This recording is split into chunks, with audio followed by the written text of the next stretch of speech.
هو اللغة الإنجليزية محتكرة العلم؟ بالعكس. يعني عندك ألمانيا وفرنسا مثلا على سبيل المثال، المناهج كلها هناك بلغتهم، باللغة الألمانية أو الفرنسية. مفيش أي استثناءات خالص إنه يبقى في مناهج بلغات أخرى يعني.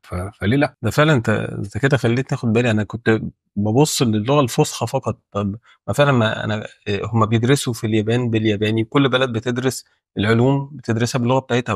واسمع ان اليابان عشان تعوض ما واحد يقول لك لا اصل الابحاث كلها بتنزل باللغه الانجليزيه، اليابان عملت ايه؟ الابحاث بتنزل في نفس الوقت او في اسرع وقت بتتحول للغه الياباني. وفي مثال تاني، سوريا، دراسة الطب عندها باللغة العربية، والأطباء يعني عارفين إنه الطبيب السوري من الأطباء اللي ليهم سمعة جيدة جدا، دراستهم كلها باللغة العربية. يبقى ما فيش مشكله كده لا، ندرس مفيش بالفصحى. مشكلة خالص، مفيش أي مشكلة يعني. هي بس محتاجة يبقى في إرادة إن إحنا نعمل ده. لو قدرنا نعمله هنقدر نحول أي حاجة في الدنيا بلغتنا.